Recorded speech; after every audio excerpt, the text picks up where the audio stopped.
নমস্কাৰ প্ৰিয় দৰ্শক, এটি নতুন ভিডিঅ'ৰ সৈতে আপোনালোক আটাইকে স্বাগতম জনাইছোঁ। আজি মোৰ এই চেনেলটোত এগৰাকী বিশিষ্ট অতিথিক আপোনাৰ সৈতে চিনাকি কৰি দিম আৰু সেই অতিথিগৰাকীৰ সৈতে কিছু আমি ঘৰুৱাভাৱে কথা বতৰাও পাতিম আৰু তেখেতক বৰ বিশেষ চিনাকি কৰাই দিয়াৰ প্ৰয়োজন নাই। বৰ্তমান তেখেতৰ নামেই যি পৰিচয় আৰু চেহেৰাই যে পৰিচয় হৈ পৰিছে আৰু তেখেত হৈছে যদি আমি তেওঁৰ ডেজিগনেশ্যন হিচাপে ক'বলৈ যাওঁ তেতিয়াহ'লে যে ৱাৰিয়ৰ্ছ নলবাৰী জিলা সমিতিৰ সাধাৰণ সম্পাদিকা আৰু বেচৰকাৰী বিদ্যালয়ৰ যিটো এটা সংস্থা আছে ইয়াৰ কেন্দ্ৰীয় সাংগঠনিক সম্পাদকৰ দায়িত্বত থকাৰ উপৰিও আৰু ভালেমান অনুষ্ঠান প্ৰতিষ্ঠানৰ লগতো জড়িত আছে আৰু তেখেত হৈছে মঞ্জু বৈশ্য ডাঙৰীয়ানী। স্বাগতম জনাইছোঁ মোৰ চেনেললৈ। প্ৰথমতে আপোনাৰ সম্পূৰ্ণ পৰিচয়টো জানিব বিচাৰোঁ। মোৰ নাম মঞ্জু বৈশ্য আৰু মই এনে কামৰূপৰ ছোৱালী আছিলোঁ আৰু বৈবাহিক সূত্ৰে মই নলবাৰীৰ বোৱাৰী হ'লোঁ আৰু মোৰ শিক্ষা জীৱন কামৰূপতে হৈছে। মই পূব কামৰূপ কলেজৰ পৰা ডিগ্ৰী কমপ্লিট কৰি মই ইয়াতে বিয়া হৈ আহিলোঁ। তাৰপিছত মই ইয়াতে বৰ্তমান 2007 চনৰ পৰা এখন প্ৰাইভেট স্কুলত কাম কৰি আছোঁ। হয়, আৰু ইয়াৰে পৰা মই DLED পাছ কৰিলোঁ স্কুলৰ পৰাই আৰু এতিয়া এনেকৈ সামাজিক সংগঠনৰ লগতো জড়িত হৈ আছোঁ আৰু লগতে বিভিন্ন এনেকুৱা সাংস্কৃতিক বা সামাজিক এনেকুৱা ক্ষেত্ৰৰ লগতো জড়িত হৈ আছোঁ। আচলতে আপোনালোকে নিশ্চয় দেখিয়ে গম পাইছে যে মঞ্জু বৈশ্য ডাঙৰীয়ানী বৰ্তমান এনেকুৱা এটা মানে ছ'চিয়েল ফিগাৰত পৰিণত হৈছে যে সৰ্বত্ৰে চৰ্চিত হয়। কাৰণ ৱাৰিয়ৰ্ছ নলবাৰী জিলাৰ উদ্যোগত ভালেমান মানে সমাজমুখী শৈক্ষিক সামাজিক কামবিলাক কৰি আহিছে। আমি ৱাৰিয়ৰ্ছৰ বিষয়ে খন্তেক পিছত আলোচনা কৰিম, কিন্তু যিহেতু আপুনি বেচৰকাৰী বিদ্যালয়ৰ কেন্দ্ৰীয় সাংগঠনিক সম্পাদকৰ দায়িত্বটো আছে আৰু বেচৰকাৰী বিদ্যালয় বুলি ক'লে সাধাৰণতে আমাৰ জানোৱেই যে সকলো কোৱা নাই, বেছিভাগ ধৰি লওক আমাৰ গ্ৰাম্য সমাজত যিখিনি বেচৰকাৰী বিদ্যালয় আছে অতি কম মানে নিম্নমানৰ এইটো এটা কি বুলি কয় আৰু মাননি, যিহেতু দৰমহা বুলিও ক'ব নোৱাৰি, সেই মাননি লৈ পেলাই শিক্ষাদান কৰি আছে। গতিকে আপোনাৰ যিহেতু সাংগঠনিক সম্পাদকৰ এটা গুৰুত্বপূৰ্ণ দায়িত্বত আছে, আমাৰ শিক্ষকসকলৰ বিশেষকৈ কেনেকুৱা সমস্যা আপোনালোকৰ ওচৰলৈকে আহে বা কেনেকুৱা দেখিছে আৰু কি দিশ দেখিছে আপুনি? হয়, আচলতে যিটো সদৌ অসম ব্যক্তিগত বিদ্যালয় ঐক্য মঞ্চ নামেৰে এতিয়া মানে জনাজাত, সেই তাত মই আগতে সদস্য হিচাপে আছিলোঁ। তাৰপিছত যেতিয়া মোৰ কিছুমান মই যদিও সদস্য হিচাপে থাকিলেও কিছুত মই জড়িত হওঁ, মই মানে সম্পূৰ্ণ নিষ্ঠা আৰু মানে একাগ্ৰতাৰে কামখিনি কৰোঁ আৰু তাৰ কাৰণে হয়তো কেন্দ্ৰীয় সমিতিৰ মানে যিসকল বিষয়ববীয়া আছে তেখেতসকলে মোক এই দায়িত্বটো দিলে। আজি এবছৰে হ'ব দায়িত্বটো দিয়াৰ কাৰণে।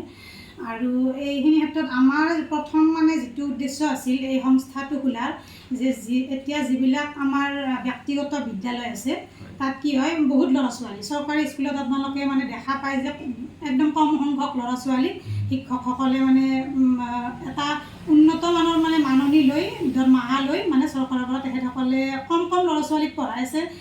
কিন্তু আমাৰ কি হয়, আমি যিখিনি ব্যক্তিগত বিদ্যালয়ৰ মানে শিক্ষয়িত্ৰী, আমি মানে সঠিক সময়ত স্কুলতো যাব লাগিব আৰু ছুটি নোহোৱালৈকে আমি আহিবও নোৱাৰোঁ বা তেনেকুৱা আমি ছুটি নাপাওঁ। গতিকে তেনে ক্ষেত্ৰত আমি ল'ৰা ছোৱালীক এনেকুৱাকৈ পঢ়াওঁ ক'তো মানে যাতে খুঁত ৰৈ নাযায়, কাৰণ খুঁত ৰৈ যোৱা মানে ব্যক্তিগত বিদ্যালয়ৰ অভিভাৱকসকল খুব সচেতন হয়, তেখেতসকলে হয়তো আমাৰ ওচৰত গোচৰ লৈ আহিব পাৰে। এইবিলাক ভাবি আমি মানে কোনো খুঁত নোলোৱাকৈ মানে ল'ৰা ছোৱালীক শিক্ষা দিওঁ, যাৰ ফলত ব্যক্তিগত বিদ্যালয়ৰ মানে ল'ৰা ছোৱালীখিনিৰ ৰিজাল্ট মানে আজিৰ যুগত বেছি ভাল হয়।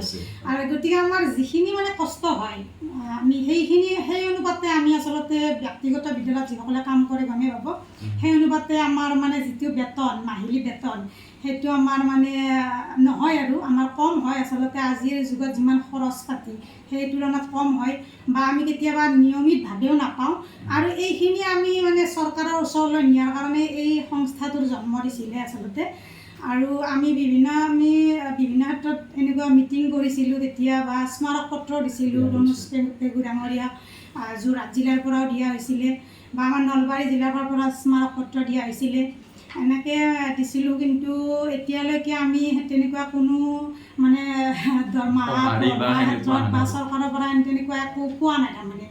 গতিকে মোৰ ফালৰ পৰা এটাই অনুৰোধ, মই এই সংগঠনটোৰ সদৌ অসম ব্যক্তিগত বিদ্যালয় যিটো সংগঠন, তাৰ যিটো কেন্দ্ৰীয় সাংগঠনিক সম্পাদিকা, মোৰ ফালৰ পৰা এটাই আহ্বান জনাব বিচাৰিছোঁ যে আমাৰ যিখিনি কষ্ট হয়, যিখিনি আমি ধৰক বোৱাৰীসকলে আমি ঘৰৰ কাম কাজ কৰিও ৰাতিপুৱা 9 বজাতে দৌৰা দৌৰিকৈ স্কুলত যাওঁ বা গোটেই দিনটো স্কুলতে থাকিব লগা হয়, যিহেতু 2টা বজাত ছুটি হয় বা কিছুমান দেৰিকৈও হয়, 3টা বজালৈ থাকি যায়।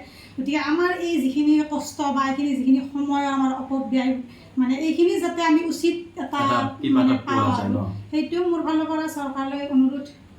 আচলতে হয় এইটো কথাটো এটা মানে উল্লেখনীয় কথা যে বেচৰকাৰী বিদ্যালয়সমূহত যিখিনি শিক্ষক শিক্ষয়িত্ৰী জড়িত হৈ আছে, অধিক শ্ৰম কৰি আৰু খুব মানে যিটো কৰ্তব্যপৰায়ণ দায়িত্বপৰায়ণ হিচাপে কাম কৰি আছে, কিন্তু সেই অনুপাতে যিখিনি আচলতে পাবলগীয়া পোৱা নাই, প্ৰাপ্যখিনি পোৱা নাই। আৰু যেতিয়া বয়স হোৱাৰ পিছত, যেতিয়া এটা সময়ত নিশ্চয় মানে তেওঁলোকে বিদ্যালয়খন এৰিবলগীয়া হ'ব, তাৰে পিছত সেই বিদ্যালয়ৰ শিক্ষকসকল মানে কি কৰিব বা কেনেকুৱাকৈ চলিব, সেই বিষয়ে কিন্তু এটা চিন্তনীয় বিষয়। গতিকে এই ক্ষেত্ৰত চৰকাৰে নিশ্চয় আলোচনা কৰিব লাগে বা চৰকাৰে নিশ্চয় এই বিষয়ত কিবা এটা নহয় কিবা এটা ব্যৱস্থা কৰিব লাগে। আৰু তাৰ কাৰণে এনেকুৱা এটা সংগঠন আছেও, তেওঁবিলাকে বিভিন্ন সময়ত চৰকাৰৰ লগত আলোচনা কৰাৰ কাৰণেও চেষ্টা চলাই আছিল। যা নহওক, এই বিষয়টোত এটা সঠিক বা এটা সিদ্ধান্ত ল'ব বুলি আশা থাকিল, আৰু আপোনালোকৰ জৰিয়তে চৰকাৰলৈকে এনেকুৱা অৱগত কৰাব বুলি আশা থাকিল। নিশ্চয় ভাবোঁ যে বেচৰকাৰী শিক্ষকসকলেও যাতে এটা যিটো পাবলগীয়া সন্মান, সেই সন্মানটো যাতে পায়। যা নহওক, এটা অন্য দিশলৈ আহিছোঁ। যিহেতু বিশেষকৈ আপোনাক আমাৰ নলবাৰী বুলি ক'লে এটা বিষয়ে জানে যে ৱাৰিয়ৰ্ছ নলবাৰী জিলা সমিতিৰ আপুনি এগৰাকী কৰ্মী, যিহেতু সম্পাদিকাৰ দায়িত্বত আছে আৰু এগৰাকী কৰ্মীও। অকণমান প্ৰথমতে ৱাৰিয়ৰ্ছৰ বিষয়ে ক'লে যে আপুনি কেনেকৈ জড়িত হৈ পৰিল, কাৰ পৰা বিশেষকৈ অনুপ্ৰাণিত হ'ল, সেই বিষয়ে অলপমান জনাব। হয়, আমাৰ আচলতে ৱাৰিয়ৰ্ছৰ মানে জন্ম হৈছিল 2020 চনত 3 অক্টোবৰত। তেতিয়া লকডাউনৰ সময় আছিল। 20 চনততো সম্পূৰ্ণ মানে ঘৰতে বন্দী, মানুহবিলাক গমেই পায়। তেতিয়া মানে কি হয়, স্কুলো নাই যিহেতু বা ল'ৰা ছোৱালী ঘৰত থাকে, এনেকৈ মানে মোবাইলটো অলপ বেছি ব্যস্ত হৈ থাকিলোঁ। আৰু এনেতে মোৰ কোনোবা এগৰাকী ফ্ৰেণ্ডে মানে আমাৰ এইটো গ্ৰুপ, এটা ফেচবুক গ্ৰুপ আছিলে ৱাৰিয়ৰ্ছৰ, এতিয়াও আছে সেই গ্ৰুপটো চলি। সেই গ্ৰুপটোত মোক কোনোবাই ইনভাইট কৰিছিল। তাৰপিছত মই গ্ৰুপটো ইনভাইট কৰোঁতে মই মানে জইন কৰিলোঁ। জইন কৰাৰ পিছত এনে কামখিনি চালোঁ। তেতিয়া বিশেষ এনেকুৱা কমিটি বুলি কোনো নাছিল, মানে ব্যক্তিসকল মানে জড়িত হৈছিল, বিভিন্ন মহিলা বেছিকৈ জড়িত হৈছিল। তাৰপিছত তেতিয়া মই তাত লিখি এনেকৈ পোষ্ট এটা কৰিছিলোঁ যে নলবাৰী জিলাতো ৱাৰিয়ৰ্ছ আছে নেকি, যদি আছে মানে মই জড়িত হ'ব বিচাৰোঁ।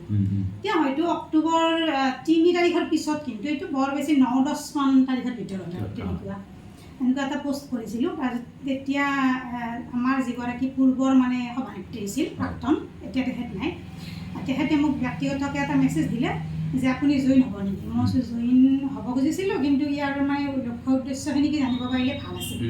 তেখেতে মোক ফোন কৰিলে, মোৰ নাম্বাৰটো লৈ ফোন কৰি মোৰ খুব ভাল লাগে তাৰ লক্ষ্য উদ্দেশ্যখিনি জানি। এনেকৈ মই ক'লোঁ মই জইন হ'ম দিয়ক। তাৰপিছত তেখেতে ক'লে যে আপোনাৰ ঘৰ যিহেতু বৰভাগত হয়, আপুনি এটা কাম কৰক, আমি এতিয়া বিভিন্ন ঠাইত মানে আঞ্চলিক খুলি আছোঁ, যদি আপুনি পাৰে এখন আঞ্চলিক খোলাৰ কাৰণে চেষ্টা কৰক। মই কৈছোঁ হ'ব, কিমানজনী মহিলা লাগিব এনে? মই কৈছোঁ হ'ব 20 বা 30 জনী বা 15 জনী হ'লে হৈ যাব। ঠিক আছে, মই অহাকালি জনাই আছোঁ এনে আৰু। তাৰপিছত মই এনেকৈ মহিলাখিনিৰ লগত কথা পাতিলোঁ, আমাৰ ইয়াৰে ওচৰে পাঁজৰে। তাৰপিছত আমাৰ ইয়াৰ পিছফালে এখন স্কুল আছে, পশ্চিম খেতি মিলনামী স্কুল, তাত মই এখন মিটিং দিলোঁ এসপ্তাহ পিছত। তেখেতক মাতিলোঁ যে বাইদেউ আপুনি আহিব, কমিটি গঠন হ'ব, আঞ্চলিক এখন গঠন হ'ব ইয়াতে। মানে এসপ্তাহৰ ভিতৰতে মই 50 জনী মহিলা লৈ মানে বৰভাগ আঞ্চলিক গঠন এসপ্তাহৰ ভিতৰতে তাৰমানে। তাৰপিছত এনেকৈ মই বৰভাগ আঞ্চলিকখন খুলি 2-এটা মানে কাম কৰি আছোঁ আৰু তাৰ লক্ষ্য উদ্দেশ্যৰ ভিতৰত যিখিনি পৰে এনেকৈ 2-এটা কাম কৰোঁ। তেতিয়া মানে কমিটি নহয়, তেতিয়া মই সম্পাদিকা নহয় আৰু এজন ৱাৰিয়ৰ্ছৰ মানে কৰ্মী হিচাপে কিবা কিবি কাম কৰি আছোঁ। তাৰপিছত এনেকৈ লাহে লাহে বিভিন্ন মানুহ আহিল, বিভিন্ন জিলাৰ পৰা মহিলা জড়িত হ'ল, মহিলাৰ লগতে পুৰুষো জড়িত হ'ল আমাৰ ইয়াতে। তাৰপিছত এনেকৈ মানে জিলা কমিটিবিলাক গঠন হ'ল। যেতিয়া জিলা কমিটিবিলাক গঠন হ'ল, যিহেতু আমি মোতকৈ আগত তেখেত আছিলে, তেখেতক প্ৰেচিডেণ্টৰ দায়িত্ব দিলে আৰু তেখেতৰ পিছত মই যিহেতু সক্ৰিয় হৈ আছিলোঁ মোক ছেক্ৰেটাৰী দিলে। হয়, আৰু এনেকৈ কমিটিখন গঠন হ'ল। তেতিয়া মাত্ৰ আমাৰ 16জন মেম্বাৰ, মানে টোটেল মেম্বাৰ। আৰু যিখিনি মই আঞ্চলিক গঠন কৰিছিলোঁ, কাৰোবাৰ ধৰক হোৱাটছআপ নাই, কিবা নাই, এনেকৈ মানে যিখিনি আছে জড়িত কৰালোঁ, এনেকৈ 16জন মেম্বাৰ হ'ল। আৰু কাম কৰি আছোঁ। বিভিন্ন জিলাত মই দেখা পাওঁ যে মানে বহুত কাম কৰি আছে, মানে নলবাৰীত একো কাম হোৱা নাই বা মানে ক'ৰবাত। এতিয়া আপোনাৰ টোটেল কেইখন আঞ্চলিক আছে বা টোটেল মেম্বাৰ কিমান আছে নলবাৰীত আপোনাৰ? বৰ্তমান তাৰমানে আমাৰ মেম্বাৰৰ দুটা ভাগ আছে। এটা হৈছে আমাৰ ফিজ দি জইন হ'ব লাগে, এটা প্ৰাইম মেম্বাৰ বুলি কয়, 250 টকা ফিজ দিব লাগে। তেনেকৈ আমাৰ 100ৰ ওপৰত আছে। আৰু আমাৰ যিখিনি মানে ফিজ নিদিয়াকৈ জইন হ'ব পাৰে তেখেতসকল জেনেৰেল মেম্বাৰ বুলি কয়। জেনেৰেল মেম্বাৰ বহুতখিনি আছে আমাৰ, প্ৰায় 500ৰ ওপৰত আছে। আৰু এনেকৈ আমাৰ আঞ্চলিক বৰ্তমান আমাৰ গঠন কৰিছিলোঁ আমি 12খনেই। এই যোৱা আগষ্টত এখন লাষ্ট গঠন কৰিছোঁ আমি, 12খন হৈছিল। কিন্তু মাজতে আমাৰ এখন আঞ্চলিক অলপ মানে প্ৰেচিডেণ্ট আৰু ছেক্ৰেটাৰী নিষ্ক্ৰিয় হবে, সেইখন আমি বন্ধ কৰিছোঁ। কিন্তু প্ৰেচিডেণ্ট ছেক্ৰেটাৰী সক্ৰিয় পালে আমি সেইখন আৰু ষ্টাৰ্ট কৰিম। কিন্তু অলপতে আমি শুনিবলৈ পাইছিলোঁ বা দেখিলোঁ যে অসমৰ মানে প্ৰতিখন জিলাতে নিশ্চয় ৱাৰিয়াৰ্ছ আছেই, আৰু তাতে কিবা কৰ্মৰ ওপৰত ভিত্তি কৰি যেতিয়া এছেছমেণ্ট কৰিছিল নলবাৰী জিলা দ্বিতীয়ত আহিছিল। গতিকে এইটো এটা উল্লেখনীয় বিষয়। সম্পাদিকা মঞ্জু বৈশ্য ডাঙৰীয়াৰ লগতে যিখিনি কৰ্মী জড়িত হৈ আছে তেওঁলোকৰ ফলশ্ৰুতিত মানে তেওঁলোকে যিখিনি কাম কৰিলে, যিখিনি পদক্ষেপ ল'লে, তাৰ কাৰণে নলবাৰী জিলা দ্বিতীয় স্থানলৈকে আহিল। সততে দেখি থাকোঁ আপোনালোকক, টিভিত হওক, মোবাইলত হওক, পেপাৰত হওক, শুনি থাকোঁ, দেখি থাকোঁ, পঢ়ি থাকোঁ আপোনালোকৰ কামবিলাকৰ ওপৰত।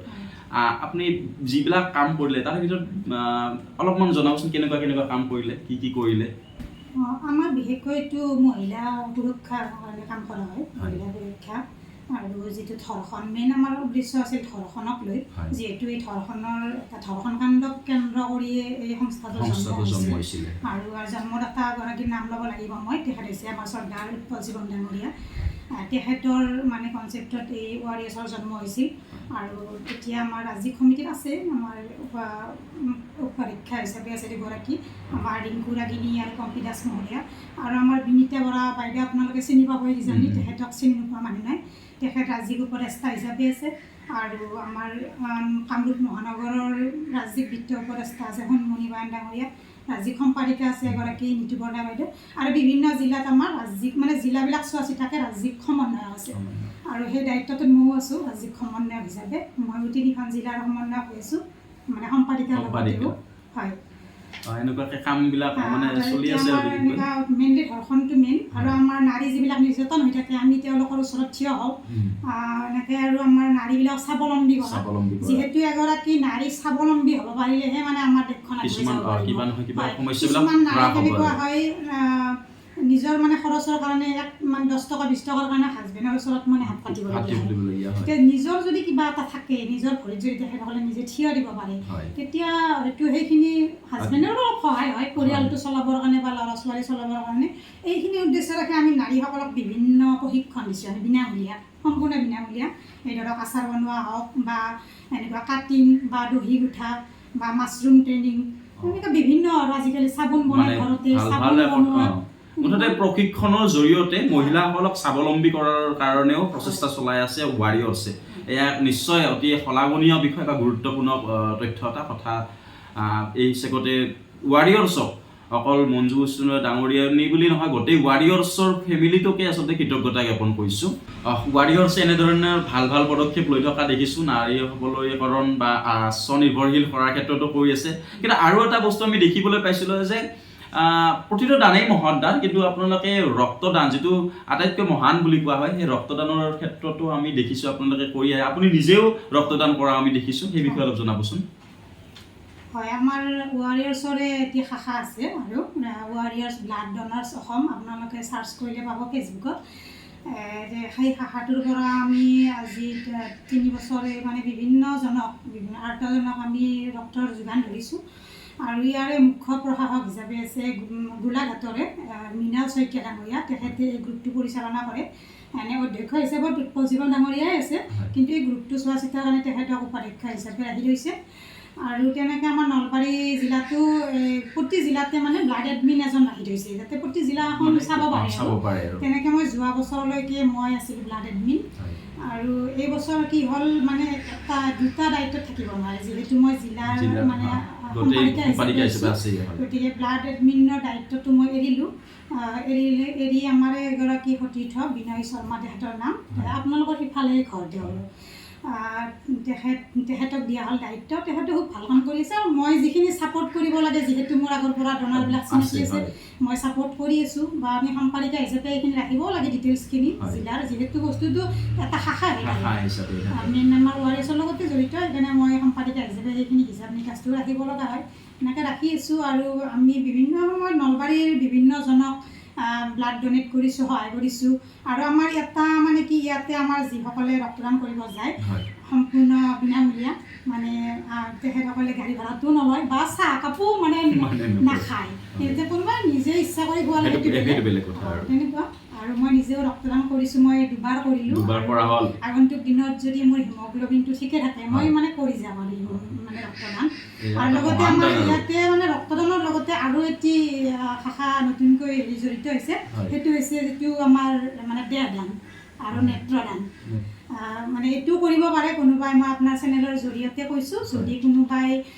মানে নেত্ৰদান কৰিব বিচাৰে বা দেহদান কৰিব বিচাৰে তেতিয়াহ'লে আমাৰ লগত যোগাযোগ কৰিব পাৰে মই মোৰ নলবাৰীখিনি মোৰ লগত যোগাযোগ কৰিলে মই কাৰ লগত যোগাযোগ কৰিব পাৰিম আৰু ময়ো নেত্ৰদান কৰি থৈছোঁ গোটেই দেহটো দান কৰা নাই কিন্তু ভাবি আছোঁ কৰিম বুলি পিছত কিন্তু বৰ্তমান নেত্ৰদান এটা খুব শলাগনীয় বিষয় আপোনাক ধন্যবাদ জ্ঞাপন কৰিছোঁ আৰু এনেকুৱা ধৰণৰ পদক্ষেপ লৈ থকাৰ কাৰণে নিশ্চয় ৱাৰিয়াৰ্ছক খুব চেলুট জনাইছোঁ আৰু আশা কৰিছোঁ আপোনালোকৰ নেতৃত্বত আৰু এনে ধৰণৰ কামবিলাক হওক মহিলাসকল স্বাৱলম্বী হোৱাৰ ক্ষেত্ৰতো আপোনালোকে আগবাঢ়ি যাওক বিভিন্ন অনুষ্ঠান প্ৰতিষ্ঠানৰ লগতো আপুনি জড়িত হৈ থাকে বা সততে আমি দেখিবলৈ পাওঁ অলপ সেই বিষয়ে জনাবচোন হয় মই সামাজিক ক্ষেত্ৰখনতো নতুনকৈ ওলাই আহিছোঁ এই 4 বছৰ হ'ল ধৰক আৰু এই 4 বছৰত আচলতে মই নলবাৰীবাসীৰ মই বহুতখিনি মৰম আদৰ পাইছোঁ এই কম সময়ৰ ভিতৰত আৰু তাৰ কাৰণে হয়তো বিভিন্ন অনুষ্ঠানে প্ৰতিষ্ঠানে মানে মোক বিচাৰে এতিয়া মানে অকল এইটো নহয় যে সামাজিক ক্ষেত্ৰতে মোক মানে সাংস্কৃতিক ক্ষেত্ৰতো বিচাৰে কিন্তু মই গান চান তেনেকৈ নাগাওঁ অলপ লিখা মেলা কৰোঁ লিখা মেলা গ্ৰুপ কিছুমানত আছোঁ বা আমি এটা মিলিজুলি সাংস্কৃতিক গোষ্ঠী বুলি এটা কেইদিনমান আগত এটি জন্ম দিছোঁ আমি নিজে কেইগৰাকীমান নলবাৰীৰে বিশিষ্ট মহিলা তেখেতসকলৰ নেতৃত্বত ময়ো আছোঁ প্ৰচাৰ সম্পাদিকা হিচাপে আছোঁ এনেকৈ আমি কিছুমান পদক্ষেপ হাতত লৈছোঁ আগন্তুক দিনত ভাল পদক্ষেপ হাতত লোৱাই আছে আপোনালোকে গম পাব পিছত এতিয়া ক'ব বিচৰা নাই আৰু কি পদক্ষেপ লৈছোঁ আৰু এনেকৈ লিখা মেলা কিছুমান ক্ষেত্ৰতো জড়িত হৈ আছোঁ লিখা মেলা ক্ষেত্ৰত কোৱাতে মানে মনলৈ আহিছে কবিতাও আপুনি ভাল লিখে বা লিখোঁ আৰু এনেকৈ সময়ে নাপাওঁ তথাপি তাৰ মাজতে যি মনত আহে মনৰ ভাৱখিনি লিখি থওঁ কেতিয়াবা মনৰ ভাৱ নহয় আচলতে ভাল কবিতাই লিখে আমি বিভিন্ন সময়ত শুনিছোঁ আৰু কেতিয়াবা সময় হ'লে আপোনাৰ কবিতাও আমি শুনিম আকৌ মই সেইবাবে প্ৰথমতে কৈছিলোঁ যে অকল মঞ্জু বিশ্ব ডাঙৰীয়া এটা সংস্থাই নহয় সংস্থাৰ লগত জড়িত থকাই নহয় বৰ্তমান এটা সামাজিক মানে ফিগাৰলৈকে ৰূপান্তৰিত হৈছে বিভিন্ন অনুষ্ঠান প্ৰতিষ্ঠানৰ লগত জড়িত হৈ পৰিছে বিভিন্ন ঠাইত যিকোনো অনুষ্ঠান হ'লে তেখেতক বিচাৰে নিশ্চয় বিচাৰিবই যিহেতু সামাজিকভাৱে ওলাই আহিছে সমাজৰ কাম কৰিবলৈকে ওলাই আহিছে নিশ্চয় বিচাৰিবই বেছি সময় নলওঁ আৰু শেষত অলপ জানিব বিচাৰিছোঁ ৰাজনীতিৰ যোৱাৰ কিবা ইচ্ছা বা হাবিয়াস আছে নেকি